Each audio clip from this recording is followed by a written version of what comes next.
¿Estás contento? ¿Contenta? Sí, no, está increíble solo estar aquí y estudiar la Biblia juntos. Sí. ¿Les parece si oramos por la enseñanza? Venga.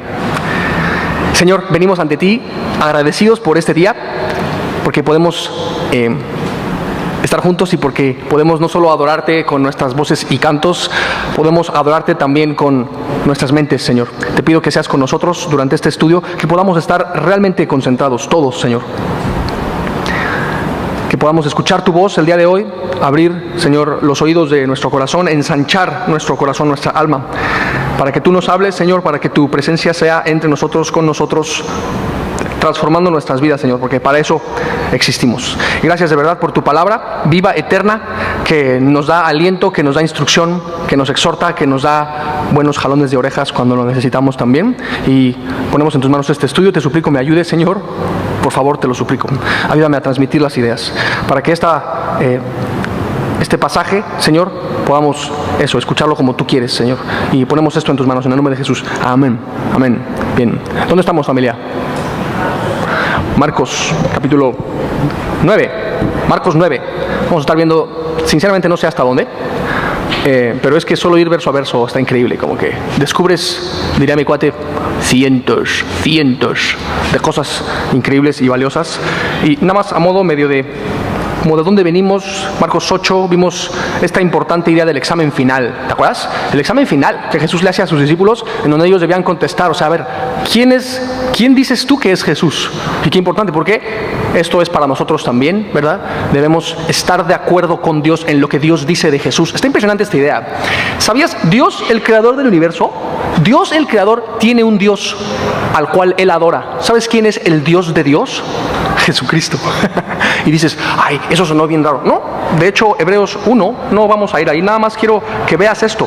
Dice que el Padre eterno de gloria, el creador de todo, dice lo siguiente del Hijo de Dios, es decir, de Dios el Hijo. Esto está en Hebreos 1:8, te lo quiero leer, está increíble. Mas del Hijo dice: tu trono, oh Dios, por el siglo del siglo, cetro de equidad es el cetro de tu reino.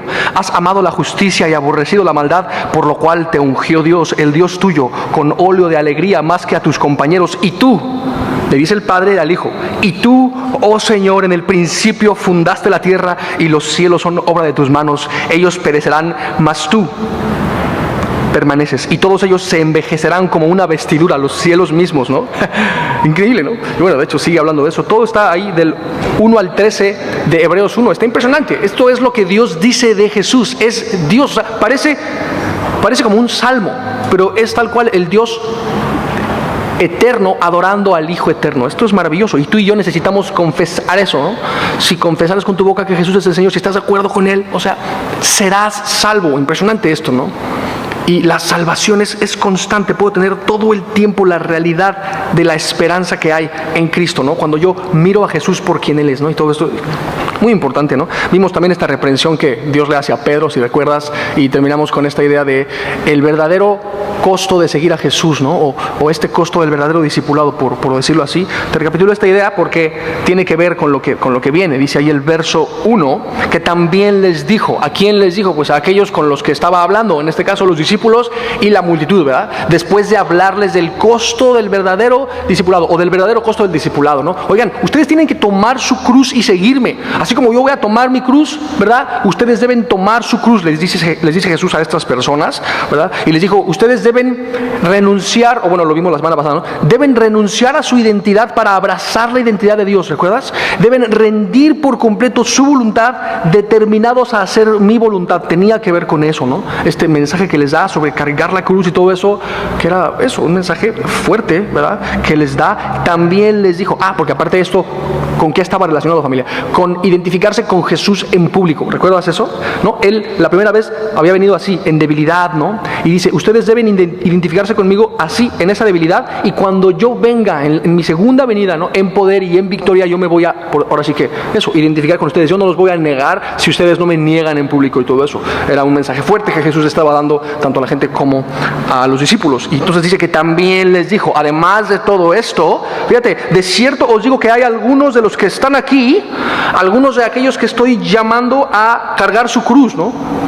que no gustarán la muerte hasta que hayan visto el reino de Dios venido con poder. Aquí no está hablando de la segunda venida, obviamente, o sea, de la segunda venida ya al final y todo eso. No, está básicamente diciéndoles, ustedes que están aquí frente a mí, algunos de ustedes van a ver algunos atisbos del reino, van a ver como una probadita de mi reino, van a ver como el trailer de mi reino, ¿no? De hecho, antes de que ustedes mueran, es básicamente lo que les está diciendo. Y esos atisbos o ese poquito que les mostró es de hecho lo que está en verso 2. Entonces, tal cual la escena que nos toca ver hoy es la escena de la transfiguración. ¿Te suena familiar el pasaje? Híjole, hay un buen de cosas que ver ahí, ¿verdad? Entonces dice el verso 2 que 6 días después, o sea, no mucho tiempo después de este mensaje, Jesús tomó a Pedro, a Jacobo y a Juan y los llevó aparte a un monte alto y se transfiguró delante de ellos y sus vestidos se volvieron resplandecientes. ¡Wow! Vaya escena. Pero antes de que veamos el verso 3, fíjate, el verso 2 dice que tomó a Pedro, a Jacobo, a Juan y que los llevó aparte. Es decir, qué padre, ¿no? Esta idea de que te lleven aparte está impresionante. Y no solo eso, sino que de pronto, bueno, pensamos que esta gente eran como los favoritos de Jesús o algo así. Por eso se los llevó aparte, porque eran sus preferidos. No, de hecho no, eran más bien como los más latosos y creo que por eso los necesitaba tener como con la correa cortita, por decir, ¿verdad? Entonces, bueno, se los llevó ahí, dice que a un monte alto, fíjate, se transfiguró delante de ellos y sus vestidos se volvieron resplandecientes. Está impresionante, ¿no? O sea, bueno, de hecho dice el pasaje paralelo, como puedes ver en Mateo 17:2, que su rostro le brillaba así, como el sol, tal cual. No era como que Jesús tenía una especie de proyector sobre él de luz o algo así, no era una luz que venía de fuera hacia adentro, sino que la idea de transfigurarse tiene que ver con un brillo que venía de dentro a fuera, no al revés, ¿verdad? Era darse cuenta como lo opuesto a ponerse una máscara. ¿Ves que dice la Biblia que Satanás se disfraza de ángel de luz, ¿verdad? Es como que se pone una luz como aparente, es como una máscara de luz, por decirlo así. En el caso de Jesús es más lo contrario, es más como que desenmascaró la verdadera luz que está ahí, ¿no? Impresionante, porque se transfiguró, o sea, tal cual le salía luz de la cara, de las vestiduras, todo, así está impresionante. Y decimos, wow, qué milagro tan increíble. No, realmente el milagro no era tanto que brillara en este momento, el milagro verdadero es que no brillaba así todo el tiempo, ¿ok? El milagro verdadero es que él estaba tal cual conteniendo su gloria en ese sentido, ¿me explicó? O sea, eso, no es que esto era como un nuevo milagro que estaba sucediendo, sino que era un milagro que estaba internamente en Jesús todo el tiempo, y lo que hizo Jesús fue más bien pausar por un momento el milagro de que él estaba conteniendo su gloria todo el tiempo. Espero se entienda esta idea. De hecho dice Charles Spurgeon lo siguiente, ¿no? Su gloria contenida es un milagro mayor a su gloria demostrada. Claro, ¿no? Está impresionante esto, ¿no? Híjole, porque él, eso, sin dejar de ser el Dios glorioso, así que puede solo transfigurarse así, él añadió como esa discreción, esa humildad a su apariencia sin dejar de ser glorioso. De la misma manera que él, sin dejar de ser Dios, añadió humanidad a su deidad, ¿recuerdas? O de la misma manera que él, sin dejar de ser rico, se hizo pobre. Dice la Biblia que siendo rico se hizo pobre. Es un poco esa idea, ¿no? No es que perdió su gloria al hacerse humano, sino al contrario, y aquí nos lo está como demostrando. Y eso era como muy importante para los discípulos que ellos lo vieran, porque acababan de escuchar como un mensaje bastante negativo en cuanto a, oye, yo voy a morir y de hecho tú vas a tener que morir tal cual como yo. Entonces ellos necesitaban ver un poco este atisbo de su gloria, ¿no? Como que Jesús con esta transfiguración les está expresando, o sea, aún si muero, como ya les dije que va a suceder, tengo el control de las cosas, sé lo que estoy haciendo, o sea, soy Dios, mírame, como brillo, tal cual, ¿no? Y eso, que les estaba también mostrando que la recompensa de llevar la cruz, de la cual les habló la semana pasada, ¿no? La recompensa de llevar la cruz es de hecho la gloria, o sea, como que les está diciendo, tú vas a brillar tal cual como yo, ¿ok? La cruz de la que te hablé, que tienes que cargar, ¿no? Podríamos escuchar a Jesús diciéndonos esto, ¿no? Esa cruz de la que te hablé no es la meta, ¿ok? La cruz es realmente el camino, la meta es la gloria y vas a un día resplandecer tal como yo, y un poco lo hemos visto ya, ¿verdad? Por ejemplo, Mateo 13:43 dice tal cual que los justos resplandecerán como el sol en el reino de su Padre, ¿no? Y creo que esto es literal, o sea, realmente creo que está hablando de biofotones en nuestro cuerpo resucitado, haciéndonos resplandecer, ¿no? Un poco vimos esto en un estudio de Isaías, espero lo recuerdes hace poco, sobre esta idea, ¿no? La resurrección resurrección y el cuerpo tiene que ver con este resplandor literal, ¿verdad? Que recibiremos igualito a este resplandor que Jesús les mostró. Dice Daniel 12:3 también esto, ¿no? Que los entendidos resplandecerán como el firmamento, resplandecerán como el resplandor del firmamento, y los que enseñan la justicia a la multitud como las estrellas a perpetua eternidad. Creo que esto es literal, ¿ok? El camino es la cruz, la meta es la gloria, y créeme, es una luz verdadera, así como esta luz ahora sí que desenmascarada de Jesús, ¿no? Y nada más, no sé, no podía evitar pensar un poco en esto, cómo Satanás todo el tiempo copia a Dios. Satanás es como la copia chafa de Dios, ¿no? Sabemos que es Dios, Padre, Hijo, Espíritu, en esta Trinidad verdadera, y a poco no existe la Trinidad falsa de Petatiux, región 4 de Satanás, que es el padre de mentira, el hijo de mentira, que es el anticristo, y el falso profeta, que es como que esa Trinidad falsa, ¿no? O Dios que nos pone su imagen, ¿no?, en nosotros, y que Satanás quiere también poner su imagen falsa en la gente, ¿verdad? En lo que es la marca de la bestia y todo eso, como estas copias de Satanás, ¿no? A Dios, como ahí dice ahorita que leíste, ¿no? Que los llevó a un monte alto. O sea, qué importante, ¿no? Esta idea de que Dios eligió un lugar como alto para mostrar su gloria, y de hecho Satanás también copia eso, ¿no? Y hay un chorro de lugares altos en las culturas antiguas, ¿no? Las pirámides de Egipto, las pirámides de los mayas y de los aztecas y todos eso, estos lugares altos en donde, entre comillas, baja la supuesta gloria, ¿no? Pero pues realmente de deidades falsas y todo eso, ¿no? Porque Satanás ni siquiera es creativo, todo el tiempo copia a Dios. Bueno, no sé, me vino a la mente esa idea con esto, ¿verdad? Pero bueno, dice el verso 3b lo siguiente, que estos vestidos con el que él resplandecía eran muy blancos, dice, como la nieve, tanto que ningún lavador en la tierra los puede hacer tan blancos. O sea, ni Ariel, ni es el de la foquita, nada de eso, ¿no? Dice que muy blancos, ningún lavador puede hacerlos así, ¿no? Y esta idea de como la nieve, no se me hizo pensar también en que nuestras almas pueden quedar tal cual blancas como la nieve, como nos dice Isaías 1, ese no está en la diapositiva, pero no importa, está impresionante, ¿no? Y después, fíjate, esta escena continúa, la escena de la transfiguración, dice el versículo 4, que les apareció también Elías con Moisés. Órale, sabemos que estos dos personajes, bueno, es que representan varias cosas. En un sentido, primero podemos entender, Elías y Moisés en esta escena representan como nuestro partir con Dios, ya sea que partamos a través del rapto, ¡fum!, partamos y estamos con Él, o que partamos a través de la muerte. Podemos entender como las dos. Y creo que Elías está representando de hecho el rapto. ¿Recuerdas cuando Elías fue tal cual raptado en un carro de fuego, como dice segunda de Reyes 2:11? No lo puse, pero sí te acuerdas de esa idea, ¿no? Elías que es raptado, ¡fum!, en un carro de fuego, y la Biblia dice en primera de Tesalonicenses 4 que tú y yo seremos raptados tal cual de esa misma manera. Entonces está como tipificando esto, o Elías representa eso, como los que van con Dios, ¡fum!, siendo así raptados. Y en el caso de Moisés un poco también, o sea, él al morir pues fue al seno de Abraham, ¿verdad?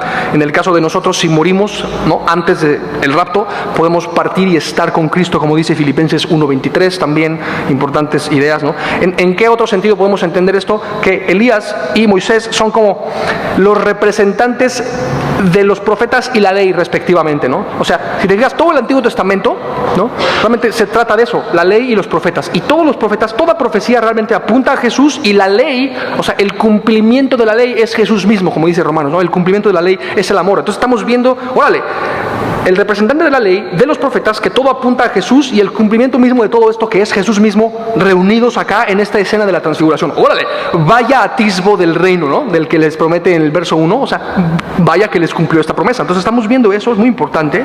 Y bueno, otra cosa también importante es que Jesús es de hecho superior a Elías, es superior a Moisés, porque Él es mucho más que un profeta, mucho más que X ley o algo, o la ley misma de Dios. Él es la ley encarnada, el cumplimiento encarnado de la ley, ¿no? Impresionante esta idea. Y bueno, otra cosa que apunta a eso también es como un cumplimiento parcial de algo que espera el cumplimiento total en el futuro, que es cuando en Apocalipsis vemos, ¿no?, en el futuro, en el tiempo de la tribulación, que vendrán los dos testigos. Espero te suene esta idea de los dos testigos. Estos dos testigos de Apocalipsis 11:3 al 13, no lo puse, pero solo tenlo, y si lo quieres anotar ahí, Apocalipsis 11:3 al 13 habla de los dos testigos. Creo que está hablando tanto de Elías como de Moisés. Interesante esta idea que dice que les apareció, o sea, ahí estaba, ¿no?, transfigurado el Señor, y dice que les apareció Elías con Moisés. O sea, fue así como un instante, ¿no?, en donde ellos aparecieron. La pregunta quizás sería, ¿era un holograma acaso? No creo, yo creo que estaban resucitados, transfigurados tal cual, pero aparecieron, ¿no? Yo lo entendería, ya sabes, yo luego me clavo con mis ejemplos, pero es como que, yo como lo que entendería sería que la dimensión de la resurrección, la dimensión de Dios donde estaban ellos, donde habitaban ellos, se desdobló, por decir, a la dimensión inferior, que es donde estaban ellos, los discípulos, ¿no? Y entonces cuando ellos desaparecen es como que se vuelve a doblar la dimensión. Un poco como veíamos esto, ¿no? Si tú quieres a una persona bidimensional explicarle lo tridimensional, pues podrías desdoblar la dimensión como un cubo que está en 3D, lo desdoblas en 2D y la persona lo puede entender. Bueno, como que en ese sentido, los que estaban en el cielo mismo, así como que se desdobló la dimensión, y aparecieron, y después desaparecieron porque se volvió a doblar, y todo eso, ¿no? Está increíble. Entonces eso me hace pensar que el cielo de hecho está como más cerca de lo que nos imaginamos, porque más que otro lugar, el cielo es como otra dimensión. No sé, es que a mí me emociona pensar en esas cosas. Yo sé que a ti también, por eso te lo digo. Entonces está impresionante, ¿no? Y bueno, importante porque ellos están viendo que están vivos. O sea, no son un holograma como Anakin en Star Wars y todo eso. No, están vivos tal cual. Moisés había muerto hacía como 1400 años, Elías había muerto hacía como 900 años y estaban ahí parados los dos, glorificados. Esto creo imprimiría un chorro de seguridad, o idealmente debía imprimir seguridad a los discípulos en cuanto a las promesas de Jesús sobre la resurrección, sobre la vida eterna. Él les había hablado de esto, entonces ver eso ahora sí que con sus propios ojos en este atisbo del reino sería como, órale, ¿y eso me espera a mí? Sí, y todo eso, ¿no? Imagínate eso, ¿no? Otra de las cosas es que dice que les aparecieron Elías y Moisés y los discípulos supieron que eran Elías y Moisés. No es como que Elías y Moisés traían su gafete aquí como los servidores de semilla que traemos nuestro gafete o que traen su gafete. Ya sé quién es porque trae gafete. O sea, no es que Elías y Moisés dijeron, mucho gusto, soy Elías, porque, entonces, ¿cómo supieron que eran Elías y Moisés? Si ellos nunca los habían visto, o sea, ellos vivieron hacía más de 1000 años, ¿no? Entonces, ¿cómo supieron? Bueno, otra vez, es un atisbo del reino. ¿Sabías que en el reino de Dios nos vamos a reconocer unos a otros? Eso sería importante. Ellos los reconocieron así. Y de la misma manera tú y yo nos vamos a reconocer. Y otra cosa, esto es buena noticia, en el reino no se nos van a olvidar los nombres, ¿no? O sea, no va a ser como nos pasa aquí, como, ay, ¿cómo se llamaba este brother? O sea, no nos va a pasar así. Y en este caso, creo que ni se les olvidó el nombre, ¿verdad? Y los ubicaron perfecto. Repito, esto es un atisbo del reino. De hecho, hay una base doctrinal para creer esto. Está en 1 Corintios 13:12, te lo quiero leer. Dice lo siguiente, Pablo dice, ¿no? Ahora conozco en parte, la segunda parte del versículo, pero entonces, o sea, hablando de la resurrección, conoceré como fui conocido. Órale, ¿cómo soy conocido por Dios? Completamente. Él sabe perfectamente quién soy, Él no olvida mi nombre, obviamente. Y de la misma manera, tú y yo conoceremos a otros como fuimos conocidos por Dios, los vamos a reconocer. Imagínate. O sea, no sé, nunca hemos visto cómo luce Pablo, por ejemplo, pero cuando lleguemos al cielo lo vamos a reconocer. No manches, es Pablo, ¿qué onda, bro? O algo, ¿no? Oye, te rifaste con Romanos, bro, así, no sé, qué sé yo, ¿no? Nos vamos a reconocer, no se nos van a olvidar los nombres. Esto está impresionante, ¿no? Y bueno, dice el versículo 4b lo siguiente, que hablaban con Jesús. Imagínate la plática. Elías, Moisés, Jesús hablando y decimos, wow, ¿de qué estaban hablando? Y me gusta porque de hecho la Biblia sí nos dice de lo que estaban hablando. Dice el pasaje paralelo en Lucas 9:31, un poco nos da un detalle de la charla que tenían. Dice que quienes aparecieron rodeados de gloria y hablaban de su partida que iba Jesús a cumplir en Jerusalén. Básicamente estaban hablando de la cruz. Qué importante, ¿no? Porque, órale, Jesús les había como, ¿cómo te diré? Después de hablar de la cruz se transfigura, ¿no? O sea, pasa de esta conversación de la transfiguración, de esta conversación de la cruz pasa a la transfiguración, y acá de regreso en esta charla hablan de la cruz de regreso. ¿Por qué? Porque la gloria y la cruz van juntos. ¿Me explico? ¿Te acuerdas de esa idea? O sea, importante, ¿no? De hecho, tiene todo que ver con eso. O sea, Cristo crucificado, es como que gloria, cruz, y es como que, no sé, hay una relación ahí. En esta charla hablaron de su partida, lo que cumpliría en Jerusalén, porque Jesús ya había o iba a afirmar su rostro para ir a Jerusalén, para entregarse por ti y por mí. Entonces, bueno, tenía que ver con eso, la plática de ellos. Impresionante, ¿no? Híjole. Entonces Pedro dijo a Jesús,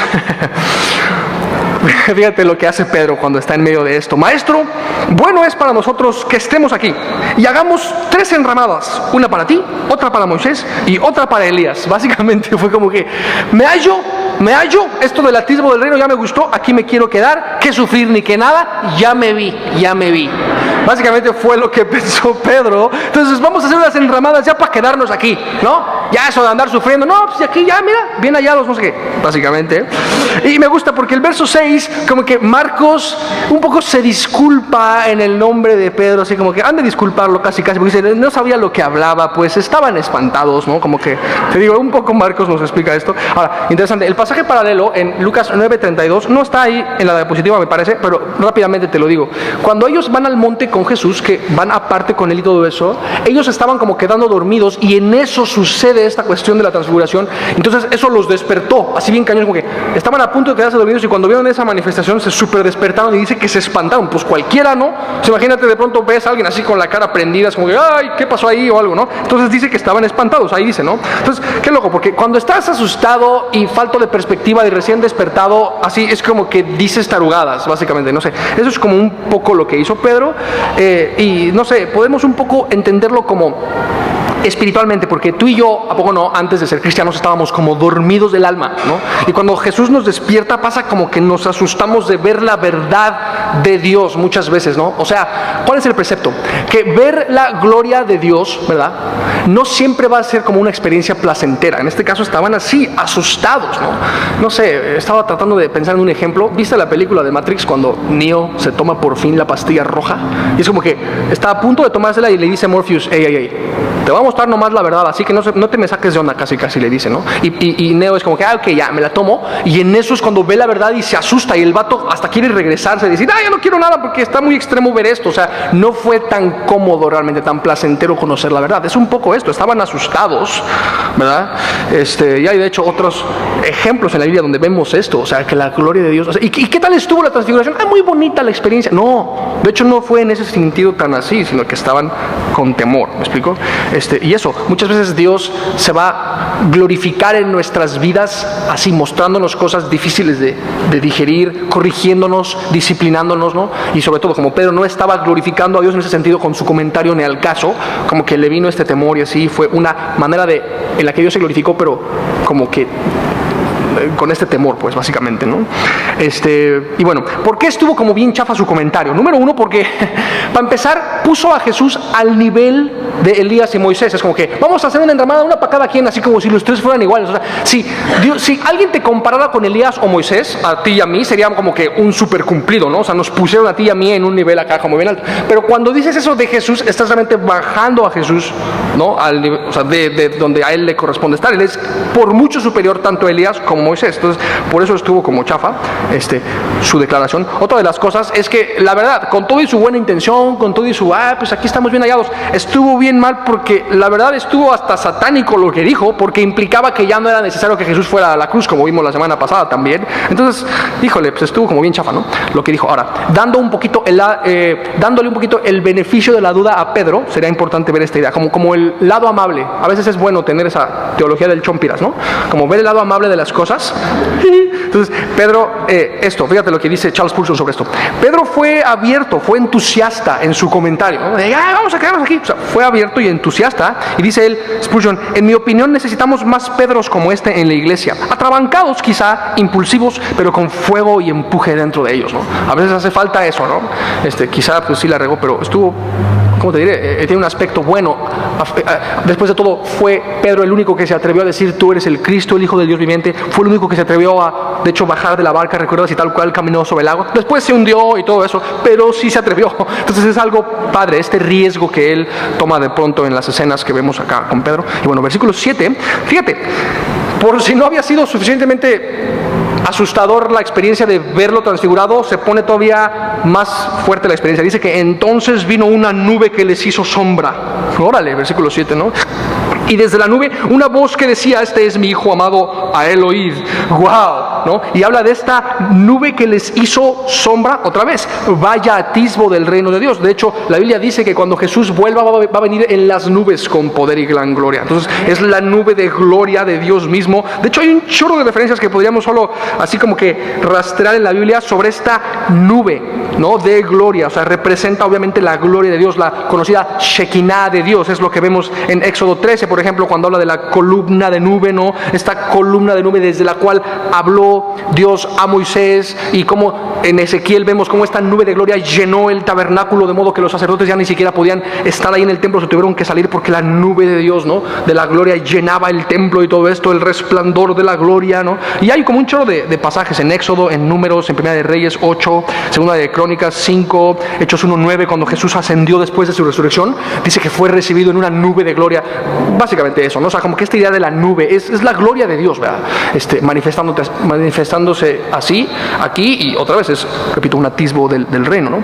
Y fíjate, desde la nube se oía la voz de Dios así. audible, ¿no? Este es mi Hijo amado, a Él oíd, ¿no? Con esto Dios está confirmando, Él es por mucho superior a Moisés, por mucho superior a Elías, Él es Dios mismo, Él es mi Hijo amado, por tanto dice, a Él oíd. Esto debe, familia, debe retumbarnos, o sea, a Él oíd. Aunque sean de pronto difíciles de digerir sus palabras, porque son muy contrastantes, porque habla de la cruz y habla de la gloria y son como que aparentemente contrarios, hay mucha tensión ahí en esos términos, sí, pero son términos que son tal cual el poder de Dios. Entonces, óyelo a Él, ¿no? Aunque el mundo esté tratando de decirte sus voces para que tú las creas, ¿no? A Él oíd, ¿no? Y de pronto pensamos, sí, eso debería escucharlo mi cuate, ¿ves? Ahí dice que a Él oíd, óyelo, y estamos pensando en que quién sabe quién escuche la voz de Dios y de pronto nos quitamos nosotros de la, ¿no? Como, no, o sea, no debemos hacer eso, sino que esto debe ser para cada uno, o sea, debes escuchar la voz de Dios, debes aprender a reconocerla, porque va a haber muchas voces, familia, falsas, ¿no? De hecho, híjole, escuché hace poco esta idea, no sé si te suena lo de el Voice of God Weapon, le llaman, ¿no? ¿Sabías que hay o sea, existe tecnología para hacer que las personas escuchen voces? O sea, así como vía como satélite y no sé, que son tecnologías así todas avanzadas, donde tal cual la gente puede escuchar voces, ¿no? Imagínate, esto de hecho puede suceder y tiene de hecho implicaciones impresionantes. Y si quieres una especie de hashtag para hacer una investigación sobre eso, piensa en la idea de Black Awakening, que va a ser una especie como de avivamiento al final de los tiempos, como contrario al avivamiento de Dios. ¿Te acuerdas que vimos que siempre hay una contraparte de Satanás copiando a Dios, ¿no? El avivamiento de la iglesia es una cosa, pero ¿qué me dices del avivamiento del mundo de las tinieblas, ¿no? Tiene que ver con repito, Black Awakening, que de hecho se puede lograr con este tipo de, como armas, tal cual, o sea, en donde pueden engañarte pensando que estás escuchando la voz de Dios, ¿no? Y todo eso. Entonces, qué importante sería, entonces, a Él oír, ser capaces de discernir la voz de Dios, familia. ¿Recuerdas lo que dice, por ejemplo, Juan 10:27, déjame te lo leo, dice que Jesús dijo, mis ovejas oyen mi voz y yo las conozco y me siguen. Ellas saben reconocer la voz de su pastor, ¿no? Juan 8:47 dice, el que es de Dios, las palabras de Dios oye. Y confronta a unas personas diciéndoles, por eso ustedes no las oyen, porque ustedes no son de Dios y todo eso, ¿no? Qué importante entonces reconocer la voz de Dios como sus ovejas y que recibamos de parte de Dios estas palabras, ¿no? A Él oír, escuchen a Jesús y todo eso, ¿no? Por encima de cualquier otra voz, importante. Y bueno, versículo 8 dice que, y luego, otra versión dice, y de repente, esto sucedió de repente, cuando miraron, pareciera que como que se voltearon por un momento y cuando volvieron a voltear, no vieron a nadie consigo, sino a Jesús solo, o sea, habían desaparecido Elías y Moisés. ¿Por qué? Por lo que te digo, ¿no? Como que se habían desdoblado un poco de la dimensión del cielo para, después se volvieron a doblar y desaparecieron, básicamente, ¿no? Y descendiendo ellos del monte, después de este tiempo, ¿no? Aparte con Jesús, después de ver este atisbo de la gloria, les mandó que a nadie dijesen, o sea, Jesús a los discípulos, lo que habían visto, sino cuando el Hijo del Hombre hubiese resucitado de los muertos. Básicamente les dio esta indicación, oigan, ahorita no es tiempo de que digan eso, ¿no? No es tiempo, simplemente, o sea, porque eso, ya casi es el momento de mi muerte, pero hasta después de mi muerte y resurrección se supone que ustedes hablen de eso. No quiero hacer un circo de todo esto, ¿no? Y eso, porque eso. Y guardaron la palabra entre sí, dice el versículo 10, discutiendo qué sería aquello de resucitar de los muertos. Interesante, ¿no? Como que ahí vemos como algo positivo y negativo. La parte positiva es que guardaron la palabra entre sí, o sea, guardaron lo que Jesús les dijo, ¿no? Y después dice que discutiendo qué sería aquello de resucitar de los muertos. O sea, en parte no lo entendían, pero de todas formas guardaron la palabra en su corazón. Esto es como un buen precepto para nosotros, ¿no? Hay cosas que Dios te va a decir que no necesariamente las vas a entender del todo, y es importante guardarla en tu corazón y decir, híjole, pues, Señor, si tú dices que es verdad, es verdad. Yo batallo de pronto con entenderlo, ¿no? Pero si tú dices que es verdad, así va a ser. Ya no quiero como cuestionar en el sentido de, ¿no? de buscar pretextos para contradecirte, o ya no creer lo que estás diciendo, aunque no lo entienda del todo, sé que es verdad porque tú lo has dicho. ¿Sí se entiende esta idea? Entonces vemos como ese precepto, ¿no? Lo guardaron en su corazón, aunque no lo entendían del todo, ¿no? Y de hecho, hemos de saber esto, tan lo guardaron en su corazón que les impactó muchísimo. Esta experiencia los marcó de por vida, y de hecho hay un versículo que me habla de esto. Pedro registra esto en su carta, segunda de Pedro 1, 16 al 18. Quiero que lo veas, porque como que esta experiencia familiar retumbó en el corazón y mente de Pedro durante, te digo, toda su vida. Déjame te leo un pasaje donde habla de esto. Fíjate lo que dice mientras él predica, porque no os hemos dado a conocer el poder y la venida de nuestro Señor Jesucristo, siguiendo como fábulas artificiosas, sino como habiendo visto con nuestros propios ojos su majestad. Pues cuando él recibió de Dios Padre honra y gloria, le fue enviada desde la la magnífica gloria una voz que decía, wow, este es mi Hijo amado en el cual tengo complacencia. Y nosotros mismos oímos esta voz enviada del cielo cuando estábamos con Él en el Monte Santo. Wow, ¿no? Él está tal cual recordando esta experiencia, porque te digo, lo marcó por toda su vida y todo esto. Y quizá tú y yo podemos con este tipo de cosas pensar, chale, yo necesito una experiencia así de intensa para entonces sí entregarle mi vida a Dios y dejar de pecar. Es como que, no, de hecho no necesitas eso, ¿no? De hecho, Pedro no dejó de pecar después de esto, le negó 3 veces a Jesús vilmente después de que tuvo la super experiencia y todo eso. Entonces, por favor, ojo aquí, familia, la experiencia más poderosa que podemos tener es realmente nacer de nuevo, ¿okay? Nacer de nuevo, permanecer caminando con Jesús es el mayor despliegue de gloria que toda vida pueda experimentar, ¿okay? Nacer de nuevo es lo que realmente nos permite vencer al pecado, no ver la super experiencia. No sé si me explico. De hecho, Charles Spurgeon tiene algo que decir al respecto, déjame te lo leo. Dice, es mejor vivir cerca de Cristo y disfrutar su presencia toda una vida que ser cubierto por la nube de gloria solo un instante, ¿no? O sea, aun si escucho la voz misma de Dios desde el cielo, pero solo dura un instante, dice, prefiero no experimentar algo así y caminar cerca de Jesús toda mi vida, porque eso es mucho más poderoso. ¿Me explico? Esto de caminar cerca de Jesús, o sea, Jesús quiere que caminemos cerca de Él. Es importante esta idea, ¿verdad? Y bueno, el aspecto negativo de esto, o sea, primero, bueno, guardaron la palabra en su corazón. Esto, te digo, fue bueno. Y más adelante nacerían de nuevo, y esto fue como mejor que esta experiencia y todo, discutiendo qué sería aquello de resucitar de los muertos. Como puedes ver, ok, no lo entendieron, y entonces era para que le hubieran preguntado a Jesús, ¿no? En vez de ponerse a discutir entre ellos, un poco ya habíamos visto este precepto, se ponen a discutir entre ellos, eso como que no está bien, ¿verdad? Tenían todavía sus dudas en cuanto a estas declaraciones súper contrastantes del Evangelio, ¿no? Que tiene que ver con cruz y gloria. Ellos batallaban con esto, era así como que no lo entendían, ¿no? Y no sé, esto me hace pensar también, o sea, no podemos como entender, por decir así, o recibir completamente la realidad del Evangelio, que es el poder de Dios, Cristo crucificado, esta contrastante verdad. No la podemos realmente entender o recibir sino hasta que nacemos de nuevo otra vez, ¿no? Porque es algo que no nos lo puede revelar carne ni sangre, un poco como habíamos visto al principio y la semana pasada. Es importante ver esto, ¿no? Necesito nacer de nuevo para que, ¡pum!, transforme mi vida esta realidad del Evangelio. Es muy importante, ¿no? Cuando Jesús le dice a Nicodemo esto de nacer de nuevo, ¿te acuerdas que le dice? Es necesario que nazcas de nuevo para que puedas ver el reino de Dios. Nacer de nuevo, ¿sabes qué significa literalmente? Nacer de arriba, nacer de arriba. ¿Y qué significa nacer de arriba? Bueno, nacer de arriba significa nacer de aquel lugar del cual este lugar proviene. Me encanta esa idea, yo sé que a ti también. Y bueno, tiene que ver con eso, ¿no? Ellos debían nacer de nuevo, entonces, para entender por fin la realidad de la muerte y resurrección de Dios mismo, de Jesús, que es de hecho el Dios de Dios. Está impresionante esa idea. Versículo 11 dice que entonces después le preguntaron a Jesús diciendo, fíjate, vienen con esta como duda, ¿por qué dicen los escribas que es necesario que Elías venga primero? ¿No?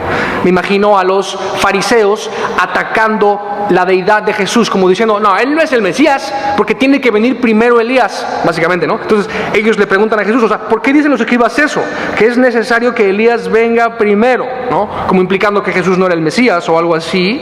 Y bueno, de hecho los escribas estaban en un sentido, sí, basándose en la palabra, porque la palabra dice en Malaquías 4 que Elías debía venir antes de Jesús, básicamente, ¿no? Entonces fíjate lo que les responde Jesús a esta pregunta en versículo 12 a sus discípulos. Respondiendo él, les dijo, Elías a la verdad vendrá primero y restaurará todas las cosas. Como puedes ver, en parte le da la razón a los fariseos, ¿no? Los fariseos dicen que Elías debe venir antes del Mesías. De hecho, así va a ser. Él vendrá primero. De hecho, va a restaurar todas las cosas. O sea, en parte tienen razón. La palabra se va a cumplir, obviamente. Pero Malaquías no se estaba refiriendo a la primera venida de Jesús, sino a la segunda venida de Jesús. Déjame te lo leo. Dice Malaquías 4:5. He aquí yo os envío al profeta Elías antes que venga el día de Jehová grande y terrible, y él va a hacer volver el corazón de los padres a los hijos y todo eso, como dice también más adelante Malaquías. Pero ¿sí me explico? Eso, ¿no? Y fíjate lo que les pregunta Jesús después él a sus discípulos. ¿Y cómo está escrito del Hijo del Hombre que padezca mucho y sea tenido en nada? ¿No? O sea, en medio de esta pregunta, en parte les da la razón a los fariseos y después como que les hace esta pregunta. O sea, ¿y cómo es que está escrito que el Mesías debe padecer? Quizá como diciéndoles, o sea, quizás se pregunten, a ver, ¿cómo se supone que debo entender las profecías sobre el sufrimiento del Mesías? Quizá te preguntes eso.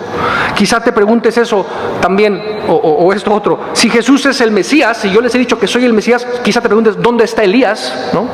Y bueno, En parte, de hecho, ya se había cumplido porque Elías se les acababa de aparecer, ¿no? Pero quizás se seguían preguntando, ¿dónde está el cumplimiento total de Elías viniendo antes de la primera venida, ¿no? Te digo, para empezar, Malaquías habla de la segunda venida, pero por si ellos se preguntaban, ¿dónde está el Elías antes de la primera venida? La respuesta es la que sigue, versículo 13. Espero estar haciendo sentido. ¿Hizo sentido esto? Versículo 13. Pero os digo que Elías ya vino y le hicieron todo lo que quisieron como está escrito de él. Básicamente eso implica que vino Elías y no lo recibieron, ¿verdad? Esto, ¿a qué hace referencia? Lucas 1:17 de hecho habla de que Juan el Bautista vino en el espíritu y poder de Elías. No es tanto que Juan el Bautista fue una especie de, entre comillas, reencarnación de Elías, ni mucho menos, sino que vino con la misma función profética de precursor, ¿verdad? Que Elías, así como Elías va a venir como precursor de la segunda venida en el futuro, Juan vino como precursor de la primera venida en el pasado. ¿Se entiende esa idea? Entonces, así como que eso, ¿no? Juan vino en el espíritu de Elías, básicamente, ¿no? Y cuando Elías se aparezca al final de los tiempos, como los dos testigos que te dije, previos a la segunda venida, un poco me hace pensar que Elías vendrá como en el espíritu de Juan, por decirlo así, ¿no? No sé, hay como una conexión ahí entre Elías y Juan como los precursores de Jesús, y Jesús les dijo, o sea, esto ya pasó, vino Juan como precursor y no lo recibieron, y pasará también cuando venga Elías, porque Juan vino en el espíritu de Elías y viceversa y todo eso. Pero bueno, una cosa aquí que probablemente nos venga a la mente, porque habla de que vino en el espíritu y poder de Elías, este Elías que ya vino, y eso podría quizá entenderse, ¿no? Fue reencarnación, y bueno, y tú y yo obviamente entendemos, ¿no? La reencarnación es una idea falsa, o sea, eso no pasa, ¿no? La Biblia dice, ¿no? Tal cual que está establecido para los hombres que mueran una sola vez y después de esto el juicio, dice Hebreos 9:27, ¿no? O sea, es obvio que la reencarnación no existe, ¿no? Y tú y yo tendemos a simplemente decir, ahí está, entonces ya está bien chafa que haya gente que crea en la reencarnación. Se nos hace fácil decir eso, pero ¿sabías? Hay gente que tiene experiencias, ojo, súper reales de reencarnación. Órale, súper reales. ¿Estoy diciendo eso? Sí. Hay gente que tiene experiencias súper reales de reencarnación. El hecho de que sean reales no significa que sean verdaderas, pero sí significa que son reales. Hay gente que tal cual cree que ha estado muchas vidas en esta tierra. ¿Y cómo podríamos quizá entender esto? Bueno, para empezar, ¿has escuchado esto? Lo platicábamos el viernes un poco. Cuando una persona le hace un trasplante de corazón a otra, ¿sabías que ha habido muchos casos de gente que recibe el corazón que se le trasplantó y que tienen memorias de la persona dueña del corazón? Esto sucede, imagínate, ¿no? Fíjate una persona, no sé, y ha pasado, ¿no? Una persona que la mataron así con un cuchillo y después le hicieron el trasplante de corazón, y la persona que había recibido el corazón de la persona asesinada tenía sueños en donde recordaba el momento en donde fue como asesinado. O sea, imagínate eso. Es como que, eso podría interpretarse fácilmente como, eso fue una vida pasada. No. Simplemente hubo la realidad como de una fragmentación del alma en un sentido de la persona anterior y todo eso. Eso tiene como implicaciones, ¿no? Así que, ¿cómo te diré? Podríamos como clavarnos tratando de entender mucho, y la idea central es, hay muchas cosas en el mundo espiritual que realmente no entendemos, ¿verdad? Pero que entendamos esto, o sea, cuando alguien nos habla de este rollo de las vidas pasadas y todo, no los tires de a loco tan rápido, o sea, porque sí son reales esas experiencias, ¿no? O sea, de hecho lo hemos un poco visto. ¿Sabes quiénes? O sea, los demonios, ¿qué son realmente? Los demonios son como espíritus errantes de los híbridos Nefilim de Génesis 6. Cuando ellos murieron en el tiempo del diluvio, quedaron sus espíritus como errantes, y esos espíritus o entidades antiguas son de hecho los mismos espíritus que aparecen en nuestros días. Espíritus, te digo, súper antiguos que han influenciado distintas vidas, ¿no? ¿Qué me dices, por ejemplo, imagínate un ejemplo así, de la persona que acaba de trasplantar su corazón a otra, y si esa persona, por ejemplo, fue demonizada o influenciada por un demonio antiguo, y podría pasar de alguna manera esa experiencia a la persona, y si es un demonio que de alguna manera influenció una vida anterior y todo, podría la persona confundirlo con una vida pasada. ¿Sí se entiende? ¿Sí se entiende?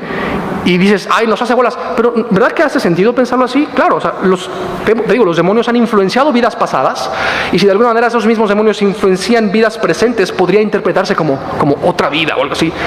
Repito, son experiencias reales, pero falsas. Importante que veas eso. No todo lo real es verdadero.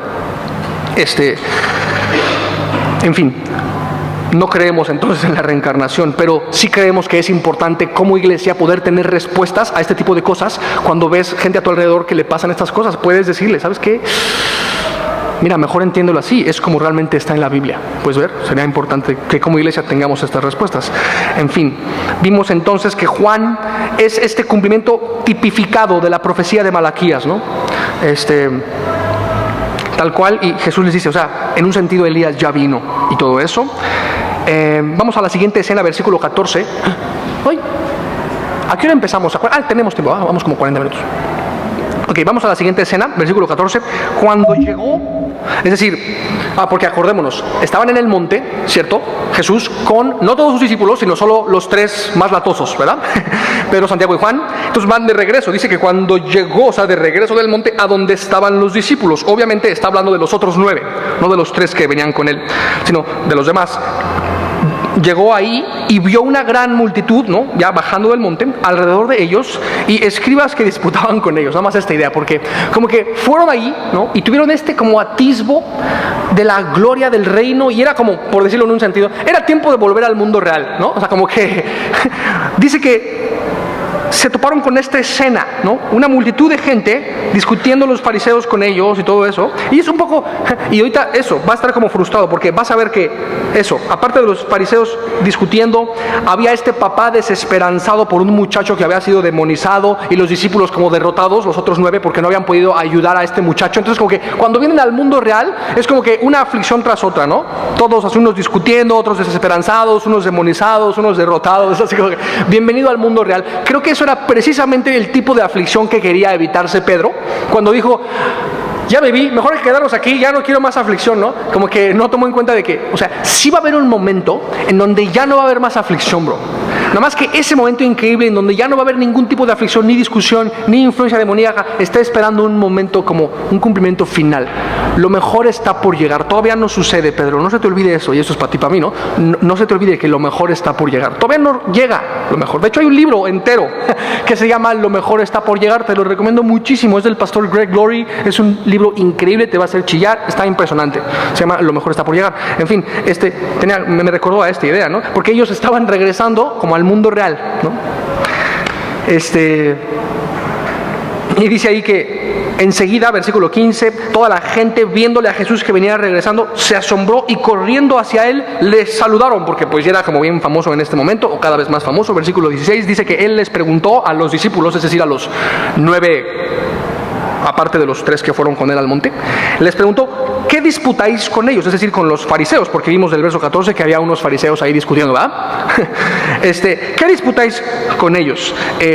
Muy probablemente la disputa tenía que ver con, a ver, ustedes están creyendo en algo bien chafa, o sea, su Dios es bien chafa. Y ellos, ¿por qué? Pues ni pudieron ayudar al niño, probablemente los estaban criticando por eso, por creer en algo falso, porque no habían logrado ayudar a este niño demonizado y todo eso. Yo creo que un poco es eso, porque fíjate, cuando les pregunta ¿por qué discuten? Versículo 17, viene como esta respuesta. Y respondiendo uno de la multitud, de toda la multitud, uno respondió a esta pregunta y dijo, maestro, traje a ti mi hijo que tiene un espíritu mudo, el cual donde quiera que le toma, le sacude y echa espumarajos y cruje los dientes y se va secando, y dije a tus discípulos que lo echasen fuera y no pudieron. Que vienen a esta escena del mundo real, a ver todo esto, y te vas a ver la respuesta de Jesús y todo. Pero antes de eso, vemos que este hombre responde, ¿no? Traje a mi hijo que tiene, dice, un espíritu mudo. Interesante, porque para la como superstición de esos días, un espíritu que era mudo, que no podía hablar, era un espíritu mucho más difícil de sacar que cualquier otro. ¿Por qué? Porque si recuerdas, la superstición igual, tú debías conocer el nombre del demonio. A ver, ¿cómo te llamas? Y ya cuando te dice su nombre, le puedes hablar por nombre al demonio y sacarlo, por decir, ¿no? Entonces, el hecho de que era un espíritu que no podía decir su nombre, lo hacía como más difícil de sacarlo, porque no lo podías llamar por nombre para afuera, haz de cuenta, ¿no? Y lo importante aquí es que veamos que Jesús no tuvo un problema con lidiar con un espíritu mudo. Él es mucho más poderoso que toda superstición, ¿me explico? Y él no tuvo un problema en sacarlo. Le dio una orden muy clara a este espíritu, y es importante que veas eso. Jesús supera nuestras supersticiones. Importante. Versículo 18. Fíjate, el papá le viene contando a Jesús esta idea. Donde quiera que le toma este espíritu, le sacude y echa espumarajos y cruje los dientes y se va secando. Otra versión dice que se va poniendo rígido el niño. Interesante, porque estos tal cual son síntomas que se parecen un chorro a la epilepsia, ¿sabías? O sea, hay muchos doctores en nuestros días que si vieran una experiencia como esta, tal cual la diagnosticarían como un cuadro epiléptico, ¿ok? Entonces, digo, no estoy diciendo que la epilepsia no existe, ¿verdad? Obviamente sí existe, pero sí estoy diciendo que muchos de los llamados cuadros epilépticos más bien son resultado de posesión demoníaca, o sea, de demonios mudos. Esa es la realidad. Y Jesús, cuando llegó y vio esto, no es como que dio una especie de remedio a la epilepsia y una medicina o algo así. No trató estos síntomas como una enfermedad, sino que se dirigió directamente a una entidad ajena al muchacho, ¿ok? A un demonio mudo, ¿ok? Lo trató como algo por completo espiritual, como ahorita vas a ver en versículo 25, que le habló tal cual a esta entidad. Y nada más que pensemos esto, ¿no? O sea, sería como insano ir a cualquiera de los dos extremos, pensar que todo caso de epilepsia es posesión demoníaca. Pues no necesariamente. No, porque ¿cuál sería la otra contraparte? A ver, sería pensar, ¿todos los casos de epilepsia son posesión? O ningún caso de epilepsia es posesión, todos son casos médicos. ¿Sí me explico? O sea, cualquiera de los dos extremos estaría mal, básicamente. Y bueno, versículo 25 dice que el Padre le dijo a Jesús: y dije a tus discípulos que lo echasen fuera, pero, o sea, no pudieron ayudarnos tus discípulos, ¿no?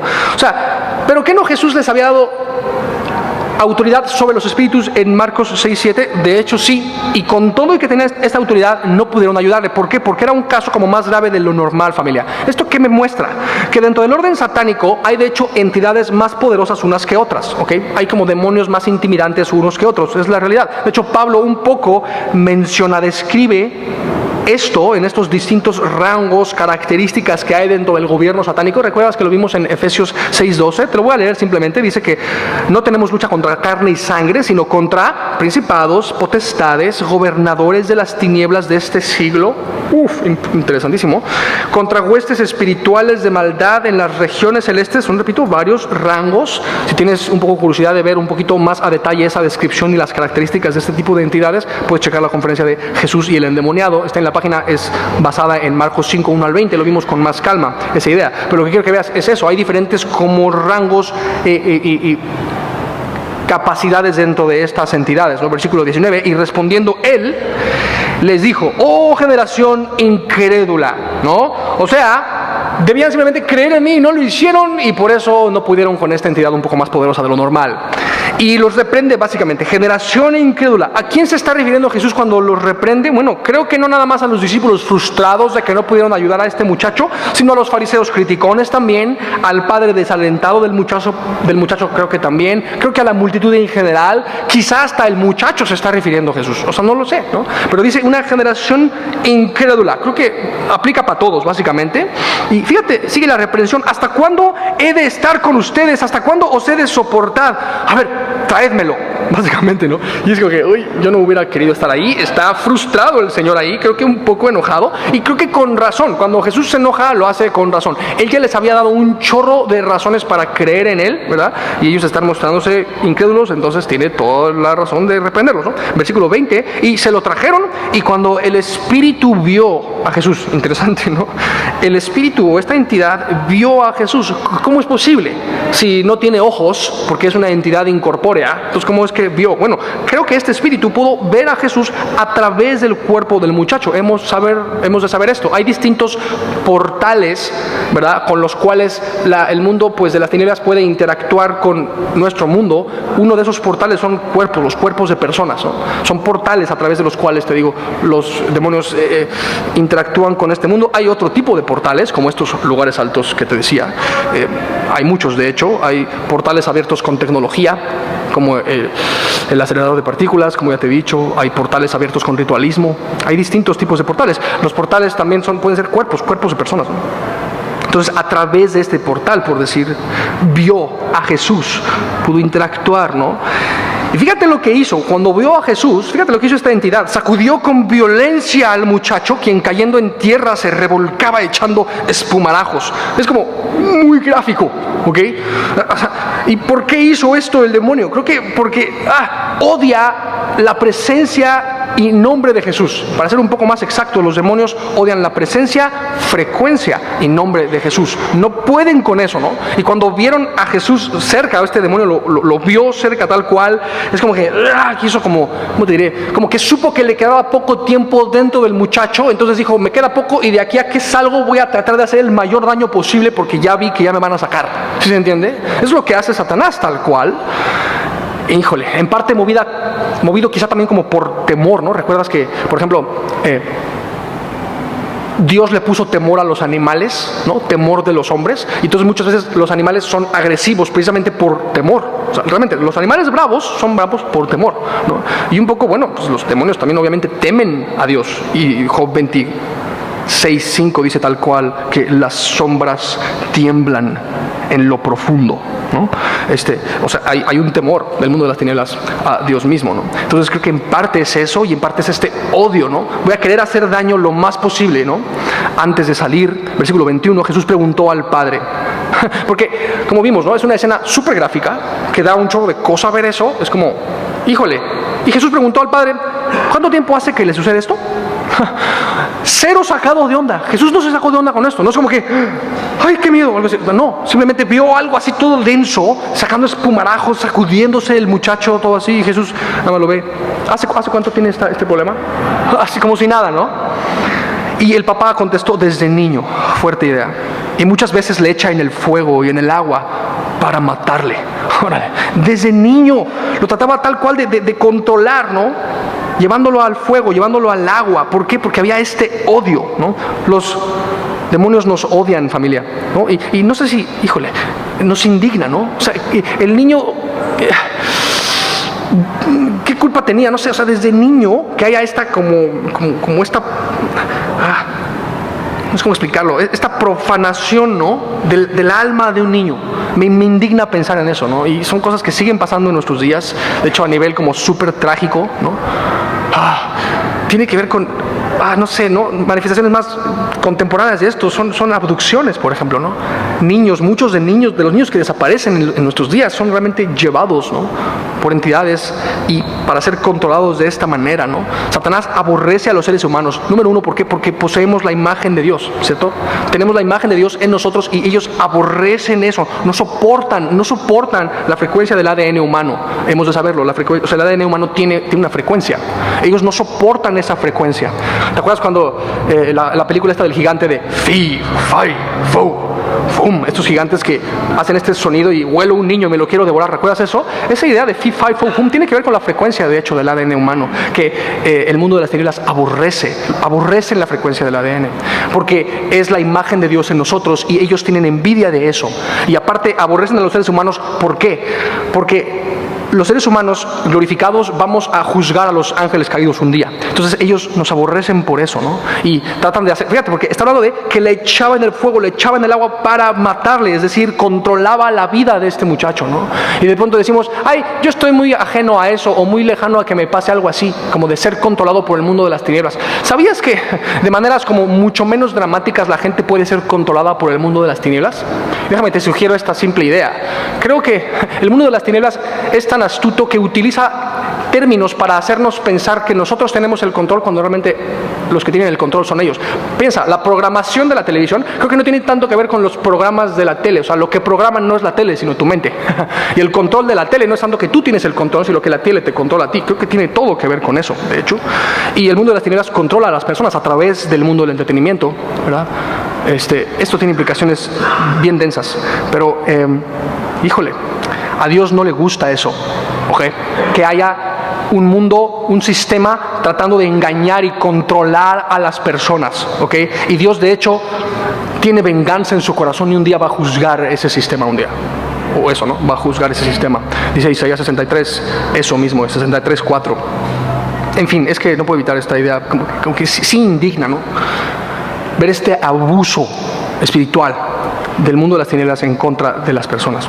En fin, después de esto, manifiesta esto, ¿no? Este control, y dice este hombre, pero si puedes hacer algo, ten misericordia de nosotros y ayúdanos. Este hombre clama a Dios. Imagínate, por favor, el dolor de este hombre, ¿no? Al ver a su hijo siendo tal cual poseído. O sea, ten misericordia de nosotros, le dice, ¿no? En parte creo que sí confió, si no, no hubiera pedido ayuda, y por eso le dice, o sea, ten misericordia y ayúdanos. Otra cosa, no le dice ayúdale, le dice ayúdanos. ¿Puedes ver? O sea, era su hijo, él se había apropiado de la aflicción, por decirlo, la estaba experimentando junto con su hijo porque había esta conexión entre el papá y el hijo. Ayúdanos, por favor, necesitamos los dos ayuda, ¿no? Entonces te digo, creo que sí muestra una fe este hombre porque dice, ¿no? ayúdanos, pero por otra parte vemos como duda en este hombre al poder de Jesús, porque dice, si puedes hacer algo, ten misericordia de nosotros y ayúdanos. O sea, si es que puedes, ¿no? Como que está un poco sí dudando del poder de Jesús. Y fíjate la respuesta de Jesús, muy interesante, versículo 23.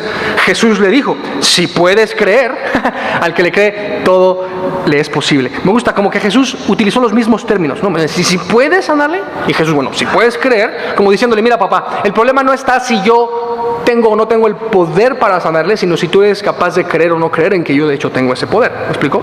O sea, el problema no era la falta de poder de Jesús, sino la falta de fe de este hombre.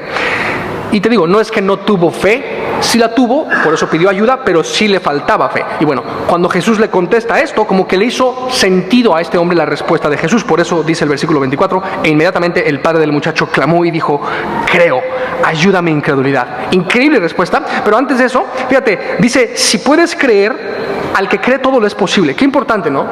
Es así de simple. Cuando creemos en Dios, en Jesús, al que cree, todo lo es posible, ¿no? Y dices, ay, es que yo he depositado mi confianza en cosas y me han decepcionado. Ok, sí, pero Dios nunca nos va a decepcionar, dice la Biblia, ¿no? Sea todo hombre mentiroso y solo Dios veraz, ¿no? Entonces, Dios es veraz, puedes creerle, solo creerle, y todo es posible para aquel que cree en Dios. Qué importante es que abraces esta verdad, ¿no? Y bueno, te digo, le hizo sentido a este hombre esta verdad, porque dice, creo, ayuda a mi incredulidad. Y es fácil como identificarnos con esto, ¿no? O sea, yo ya creo y ahora que creo me doy cuenta de que estoy bien incredulote. Claro, porque cuando una persona no tiene ni un poquito de fe, ni siquiera está como consciente de su incredulidad, ¿puedes ver? Porque quizá a algunos les podría parecer como contradictorio, o sea, porque dice, creo, ayuda a mi incredulidad porque no creo. Como que no es tan contradictorio, es normal. Repito, porque pedir ayuda para que nos quiten la incredulidad es de hecho una manifestación de fe. Necesitas fe para decir ayuda a mi incredulidad, ¿puedes ver? Y es muy importante esta como manifestación de honestidad, ¿no? Ayuda a mi incredulidad, ¿no? Importante, y es como un poco obvio, pero debemos como especificarlo. Esta incredulidad no habla de una rebelión, sino de una duda. No es lo mismo, ¿no? No es lo mismo batallar con creer y necesitar respuestas a estar como rehusándome a creer, ¿verdad? Un poco lo vimos, ¿no? No es lo mismo buscar pretextos para no creer que buscar razones para sí creer. ¿Me explico? Si buscas pretextos para no creer es como incredulidad rebelde. Si buscas razones para sí creer es quizá una incredulidad más bien como con duda, que está dispuesta a recibir fe. Es un poco eso, o sea, ayuda a mi incredulidad. Un poco es como una incredulidad del tipo, es que suena demasiado bueno para ser verdad. O sea, suena demasiado bueno que tú me puedes ayudar, pero me cuesta trabajo creerlo. ¿Podrías ayudar a mi incredulidad? Sí, de hecho es demasiado bueno, pero es verdad, yo puedo ayudarte. Ese es nuestro Jesús, ¿verdad? Qué importante. Entonces, por favor, esto aplicado a ti y a mí, o sea, trae en fe tu incredulidad delante de Dios. Muy importante, en cualquier área, ¿verdad? Versículo 25, y cuando Jesús vio que la multitud se agolpaba, reprendió al espíritu inmundo diciéndole, espíritu mudo y sordo, ¿verdad? Lo trató como una entidad ajena, repito, no fue como un tratamiento de epilepsia o algo así. Espíritu mudo y sordo, yo te mando, sal de él y no entres más. Órale, es una reprensión clara, una orden, donde vemos el poder de Jesús, su autoridad, ¿verdad? Con todo y que era un espíritu de un rango un poquito más alto y más difícil de vencer porque era mudo y todo, Jesús no tuvo problema con esto, porque él dice, o sea, yo te mando, soy yo, el Dios creador, el que te está diciendo que le llegues, papá, ¿no? Y aparte, si te fijas, es como que permanente, porque le dijo, o sea, sal de él y no entres más. Y este niño podía tener la seguridad de que no nada más iba a ser sanado, sino de que no volvería a ser poseído jamás, ¿no? Yo te mando, sal de él, no entres más. Impresionante. Él no tuvo bronca con esto. Fue permanente, fue efectivo y permanente esta sanidad. Versículo 26. Entonces el espíritu, clamando y sacudiéndole con violencia, híjole, salió y él quedó como muerto, de modo que muchos decían, está muerto. Órale, imagínate, yo creo que hasta se espantó el papá, ¿no? Dijo, o sea, lo traje con Jesús, ya hasta se me murió, ¿no? Probablemente, pero no, espérame, eso parecía, pero no estaba muerto. Pero fíjate, fuerte, porque clamando, ok, no que muy mudo el espíritu, pero bueno, clamando y sacudiéndole con violencia, salió y quedó como muerto. O sea, salió como bien afectado el muchacho, de modo que otros decían, o sea, está muerto, lo super sangoloteó. Es una super escena, como otra vez super gráfica, como puedes ver, y es un poco eso mismo que te decía, ¿no? O sea, cuando Satanás sabe que debe salir quiere hacer como el mayor daño posible. Y eso no nada más pasa en cada vida, sino en general en todas las vidas. ¿Por qué crees que el sistema está a todo lo que da, tratando de destruir a las personas y a los cristianos, ¿no? A los que ya son cristianos, queriéndoles quitar su fe, y a los que no lo son, evitando a toda costa que se vuelvan cristianos y todo eso. ¿Por qué? Porque Satanás sabe que le queda poco tiempo, ¿ok? Es un poco lo mismo, ¿no? Le hizo un chorro de daño, como puedes ver, ¿no? Y bueno, Jesús realmente nos puede sanar de todo daño hecho por Satanás. Es importantísimo que veas eso. Versículo 27, pero Jesús, tomándole de la mano, le enderezó y se levantó. Puedes ver como que la diferencia en el trato de Satanás para con una persona y el trato de Jesús para con una persona es impresionantemente contrastante. ¿Qué hizo el diablo? Le sacudió con violencia y salió y lo dejó como muerto, todo afectado, todo, híjole, ¿no? Todo dañado en ese sentido, ¿no? Pero Jesús, contraste grandísimo, tomándole de la mano con afecto, ¿no? Le enderezó, se levantó. Veo esta manifestación de la ternura de Jesús y su poder, su amor, ¿no? Y esta escena increíble es como la victoria de Dios en medio de esto, la victoria de la fe de este hombre, ¿verdad? Está impresionante, ¿no? Y bueno, híjole, como que ya por aquí nos debemos quedar, yo creo. Vamos a, dame un segundo. Vamos a ver un par de versos más, ¿te parece? Hasta el 30 nos vamos a quedar, porque viene de la mano los últimos 3 versos. Lo que sigue es, los discípulos es como que, ok, Jesús logró hacer esto, ¿y por qué nosotros no pudimos? ¿No? Y básicamente le van a preguntar sobre eso. Versículo 28, cuando él, es decir, Jesús, entró en casa, ya después de esta escena, sus discípulos le preguntaron, cuando él entró en casa, no le preguntaron en delante de los demás, ¿no? Yo creo que porque les dio pena, o sea, ¿con qué cara le pregunto por qué no pude yo? Entonces esperaron a que estaba aparte y en casa le preguntaron, ¿no? ¿Por qué nosotros no pudimos echarle fuera? ¿No?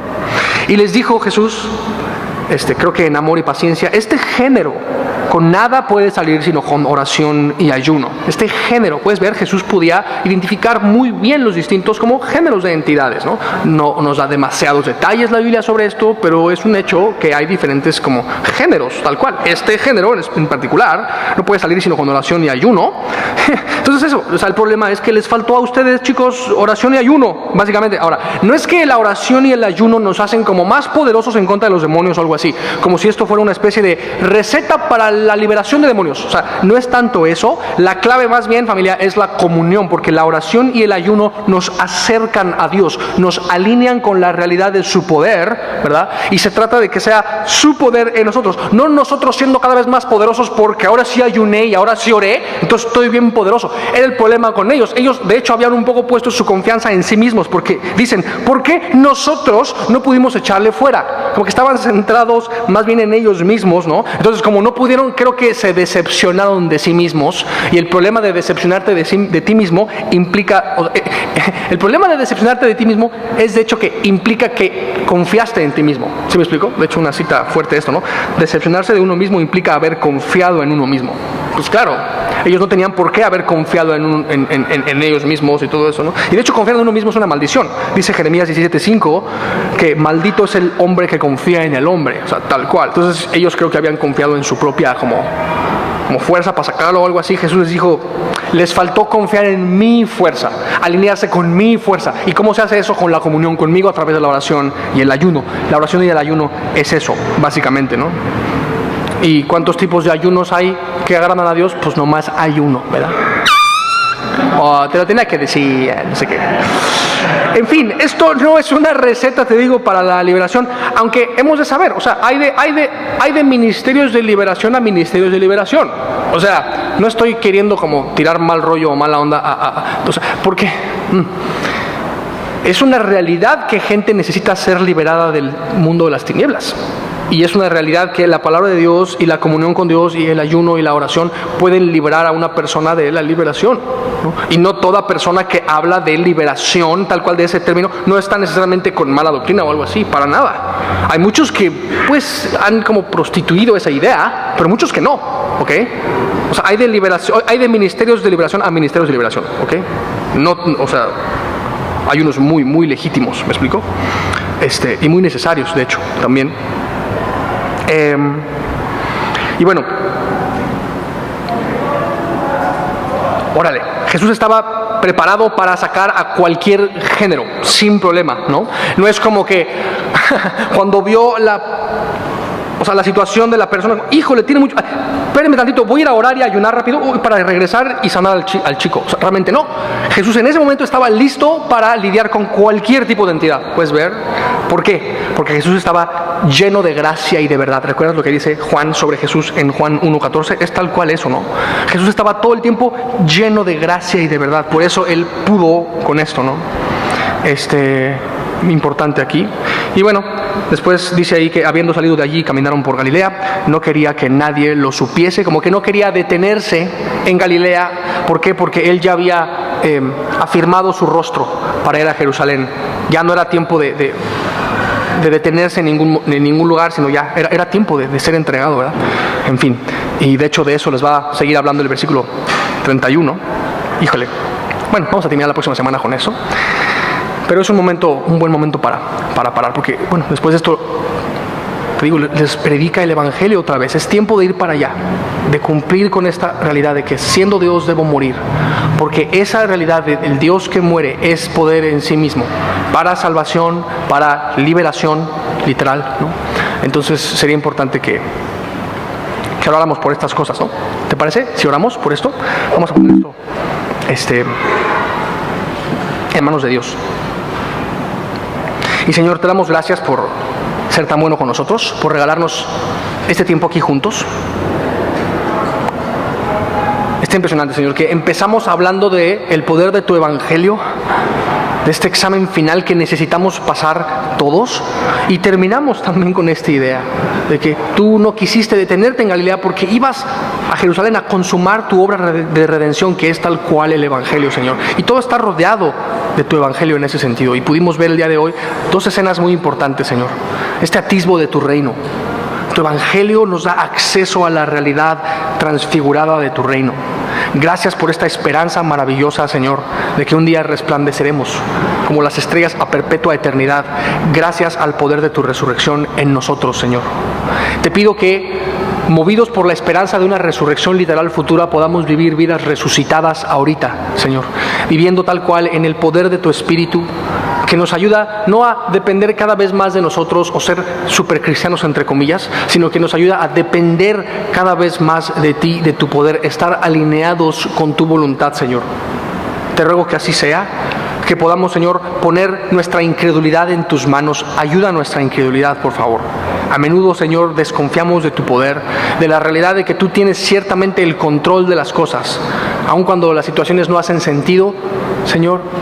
Aun cuando escuchamos verdades contrastantes como aflicción y recompensas y cosas así, Señor, tú tienes el control. Y hoy nos pudiste mostrar este atisbo de tu gloria y mostrarnos que eres poderoso, Señor. Y te damos gracias por esto.